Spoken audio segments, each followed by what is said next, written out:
Education channel पर आपका स्वागत है। आज की क्लास में हम देखने वाले हैं कि राजस्थान की जो मिलते जुलते नाम हैं उनसे हमारे क्वेश्चन में हो जाती है गड़बड़ी।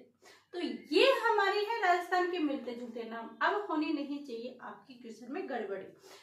क्वेश्चन कर देते हैं हम कैसे कि हमने ये संघार चौरी पढ़ा, आगे क्या लिखा है भगवान जाने, हमें नहीं पता। हम तो डायरेक्ट क्वेश्चन का आंसर टिक करने के अंदर रहते हैं।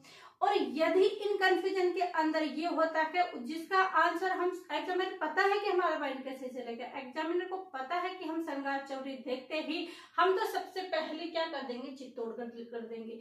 अब संघार चौरी बुर्ज पूछा है या संघार चौरी मंदिर पूछा है ये हमें नहीं पता, हमें तो बस इतना पता है कि संघार चौरी पूछा है। और ऐसे करने से क्या होता है, हमारा क्वेश्चन गलत हो जाता है। तो हम क्या करेंगे, राजस्थान के आर्ट और कल्चर में या राजस्थान के अंदर से जो भी मिलते जुलते नाम है राजस्थान जीके के अंदर से, उन मिलते जुलते नाम वाले कंफ्यूजन को करेंगे दूर। और इन नाम वाले कंफ्यूजन को दूर करने के लिए डेली क्लासें आपके लिए अपलोड हो रही है। तो ये जो भी मिलते जुलते नाम है उनकी क्लियर आपकी सारी क्लासें आ जाएगी। तो इसके अंदर हम देखते हैं कि यहाँ पर आज हम इनके अंदर देखेंगे कि जो संघार चौरी वाला मंदिर है वो कहाँ पर, आप बोलोगे हमें तो पता है चित्तौड़गढ़। कौन सा है, चित्तौड़गढ़ दुर्ग के अंदर है संघार चौरी वाला मंदिर। चित्तौड़गढ़ मंदिर चित्तौड़गढ़ के अंदर है संघार चौरी मंदिर। और ये भी पता होगा आपको कि इसका निर्माण किसने करवाया था। तो आप कमेंट कीजिएगा कि इसका निर्माण कब और किसने करवाया था और किस शासक के समय करवाया था। तीनों चीजें हैं, तीनों चीजें आप लिख के भेजोगे कि आप कितना पढ़ाई कर रहे हो। तो संघार चौरी वाला मंदिर कहाँ है, चित्तौड़गढ़ में। फिर नेक्स्ट आता है कि संघार चौरी बुर्ज कहाँ पर है। तो ये जो संघार चौरी बुर्ज है वो कहाँ पर है, ये है हमारे तारागढ़ दुर्ग अजमेर में है, बूंदी वाले में नहीं। कहाँ पर है, तारागढ़ दुर्ग अजमेर के अंदर। तो ये संघार बुर्ज आ जाएगा तारागढ़। तारागढ़ किला कहाँ पर है, ये तारागढ़ किला, ये वही हमें तो पता है तारागढ़ किला अजमेर में है, पर ये नहीं पता था कि संघार चौरी बुर्ज जो है वो कहाँ पर है, तारागढ़ दुर्ग अजमेर में। कहाँ पर, अजमेर में। फिर आते हैं श्रृंगार चौकी, शायद आपको अच्छे से पता होगा श्रृंगार चौकी चौक ये कहाँ पर है, मेहरानगढ़ जोधपुर है, जहाँ पर शासकों का क्या होता था, राज तिलक। तो श्रृंगार चौकी कहाँ पर है, मेहरानगढ़।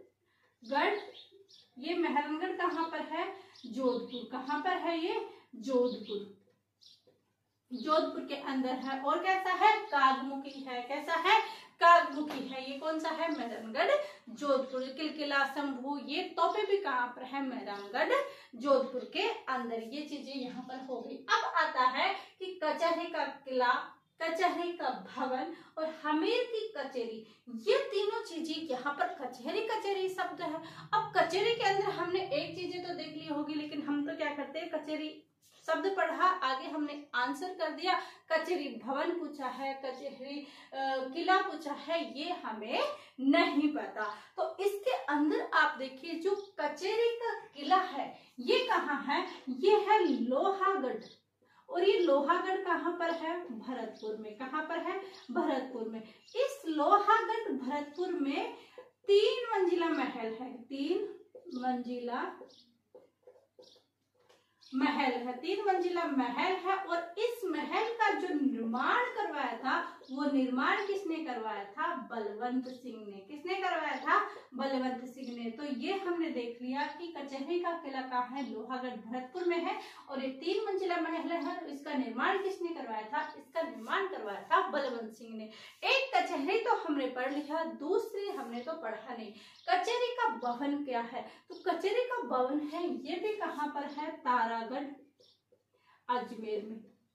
कहाँ पर है, तारागढ़ अजमेर में स्थित है। और ये कैसा है, ये 32 खंभों से निर्मित है। कितने खंभों से है, 32 खंभों पर ये भवन बना हुआ है और इसे कहा जाता है कचहरी का भवन। तो कचहरी का भवन तो तारागढ़ अजमेर में, जो कि कितने खंभों पर बना हुआ है, 32 खंभों पर।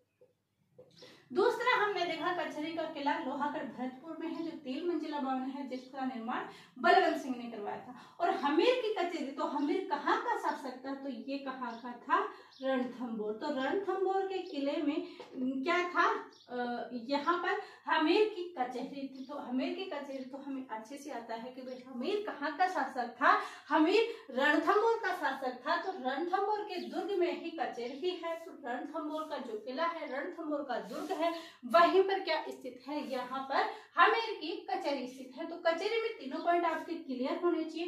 कचहरी का किला लोहागढ़ भरतपुर में है, 3 मंजिला भवन है जिसका निर्माण बलवंत सिंह ने करवाया था। कचहरी का भवन तारागढ़ अजमेर में है जो 32 स्तंभों पर है। हमीर की कचहरी कहाँ है, रणथंभौर के किले में। हमीर की कचहरी रणथंभौर के किले या दुर्ग, जो भी आप मानो वो सही है, रणथंभौर दुर्ग या किला। ये अब आता है कि बांडोली का शिव मंदिर कहाँ पर है। तो आपको अच्छे से पता होगा कि बांडोली का शिव मंदिर कहाँ पर है। तो बांडोली का शिव मंदिर हमारे है चित्तौड़गढ़ में। कहाँ पर स्थित है, चित्तौड़गढ़ में। अब आता है कि जो बांडोली जो स्थान है वो कहाँ पर है। तो बांडोली पहले उदयपुर में है, अब कहाँ पर है, सलूम्बर में। कहाँ है, सलूम्बर में क्या है, बांडोली का स्थान है सलूम्बर में। पहले ये उदयपुर में था, लेकिन सलूम्बर नया जिला बनने से यही किस में आ गया, सलूम्बर में आ गया। और सलूम्बर में कौन कौन से मंदिर हैं जो इस सलूम्बर में अंदर आ गए, जैसे अंबिका मंदिर। ये तो आप बताइएगा कि सलूम्बर में कौन कौन से मंदिर हैं जो इस बारडोली इस सलूम्बर के अंदर आ गए हैं। बारडोली में नहीं, सलूम्बर के अंदर कौन कौन से मंदिर हैं जो सलूम्बर में आ गए हैं। और बारडोली में किसकी छतरी है, कहाँ पर, बारडोली में। ये चीज आपको करनी है। आगे आता है नौगजा जैन मंदिर। तो नौगजा जैन मंदिर है, ये कहाँ पर स्थित है। तो नौगजा जैन मंदिर यह है हमारे अलवर में। कहाँ पर है, अलवर में। और नौगजा पीर की चित्तौड़गढ़ में। कहाँ पर स्थित है, चित्तौड़गढ़ में। तो ये चीजें आप देख सकते हो कि नौगजा जैन मंदिर कहाँ है, अलवर में। नौगजा पीर की कब्र कहाँ है, चित्तौड़गढ़ में। तो ये राजस्थान के कुछ स्थान थे जो मिलते जुलते नामों को हमने इस स्लाइड पे लिया। आगे भी इसकी सीरीज आएगी, तो आप चैनल को सब्सक्राइब कर लीजिएगा ताकि इनकी जब भी आए तो आपके पास नोटिफिकेशन पहुंचे।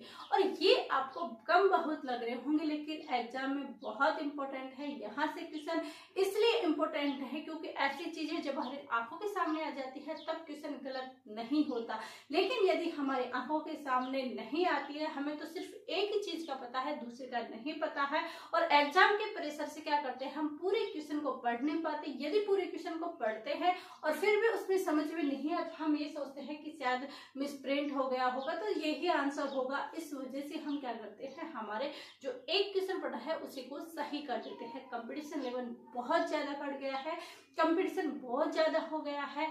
आपकी जो ये आप स्लो तरीके से अच्छे से पढ़ाई करोगे, हर चीज सोचते समझते हुए चलोगे, यही स्टडी आपके काम आने वाली है। यदि आप शॉर्टकट तरीका अपनाओगे तो आप भी शॉर्टकट हो जाओगे। इसलिए पढ़ाई के मामले में शॉर्टकट मत लीजिए कि क्या हम शॉर्टकट तरीका अपनाएं जिससे पास हो जाए, कम मैटर पढ़ें, ये चीजें नहीं। पढ़ाई कभी भी कम हमें नहीं करनी चाहिए। क्यों करें हम पढ़ाई, जितना हमें पता चली चीजों के बारे में। ये चीजें तो ओनली पढ़ाई ओनली जॉब नहीं है, बल्कि ये चीजें हमारी जानकारी में मिलेगी। हमें पता भी चलेगा कि अच्छा ये चीजें हैं जो हमारे राजस्थान में है, ये चीजें हैं जो हमारे राजस्थान से बाहर हैं, ये इतनी इम्पोर्टेंट है, ये चीजें यहाँ पर ऐसे हुआ था। तो ऐसी चीजें में पढ़ने में इंटरेस्टिंग बनाइए, इंटरेस्ट लाइए, और ये इंटरेस्ट ही आपको कामयाबी की तरफ ले जाएगा। तो यहाँ पर हमने क्या पढ़ा कि श्रृंगार चौरी वाला मंदिर चित्तौड़गढ़ में, श्रृंगार चौरी बुर्ज तारागढ़ किला अजमेर में, श्रृंगार चौक मेहरानगढ़ जोधपुर, कचहरी का किला लोहागढ़ भरतपुर के अंदर, कचहरी का भवन तारागढ़ में है, कमेरी की कचहरी रणथंभौर में, बारडोली का शिव मंदिर चित्तौड़गढ़ में, बारडोली सलूम्बर में, नौगजा जैन मंदिर अलवर में, नौगजा पीर की कब्र कहाँ है, वो है हमारे चित्तौड़गढ़ में। तो ऐसे मैंने फटाफट रिवीजन कर दिया है। ऐसे ही आप इनको एक अलग से सारी चीजों को एक साथ कीजिएगा, और जो भी मतलब कि कंफ्यूजन वाले शब्द हैं, एक जैसे शब्द है, वो सारे यहीं पर स्लाइड के अंदर आएंगे। तो ऐसे आपको दुखी होने की जरूरत नहीं कि आगे क्लास आएगी या नहीं आएगी। इसके अंदर मेरे को जो इम्पोर्टेंट फैक्ट मिलेंगे, जो मिलते हुए जुलते नामों से मिलेंगे, उनकी क्लास आपको रेगुलर आएगी जब तक कि ओनली हमारे राजस्थान सिक्के से मिलते जुलते नाम कंप्लीट ना हो जाए। तो ऐसे ही चैनल पर बने रहिएगा। यदि ये चीजें आपको पसंद आती है तो लाइक कीजिएगा, चैनल को सब्सक्राइब करना ना भूलिएगा, वीडियो फुल देखिएगा। आप सभी का धन्यवाद, थैंक यू।